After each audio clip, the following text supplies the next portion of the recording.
Так первое интервью, которое давали наши так называемые оппозиционеры, это уважаемый Ханамов Нурмухамед Чариевич, лидер республиканской партии в изгнании. И в своем выступлении на его канале уважаемый Яшуре цинично.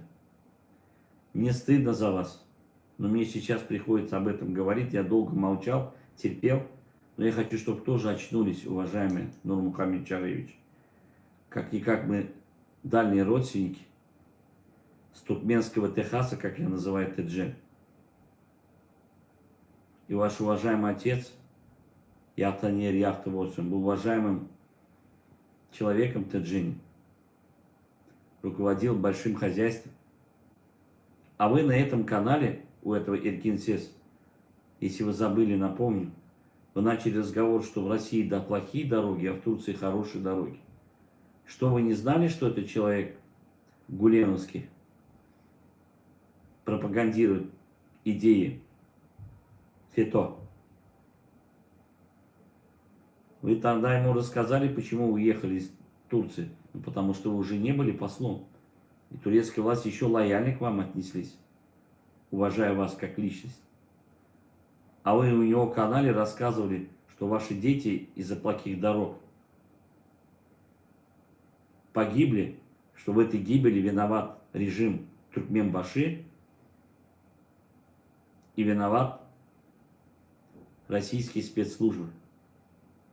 Как вы могли до этого допуститься, используя вот эти факты ваших родных детей, которые погибли не из-за того, что подстроена была кем-то аварийная ситуация?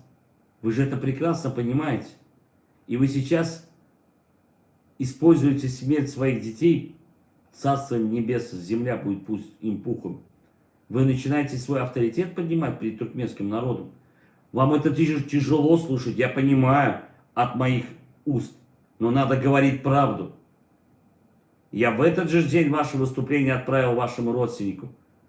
И он мне подтвердил, что ему тоже стыдно за то, что вы врете. Никто вам ваших детей не подстраивал аварийную ситуацию. Ваши дети ехали в снежную бурю и решили обогнать машину. 2 машины грузовых, и попали, машину занесло. И ваш племянник был на этом месте. И ваш племянник забирал тела ваших детей. И не было никаких доказательств о том, что были причастны туркменские службы.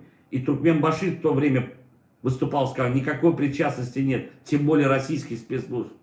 Зачем вы зарабатываете свой авторитет среди народа, используя таким образом, кощунственным способом?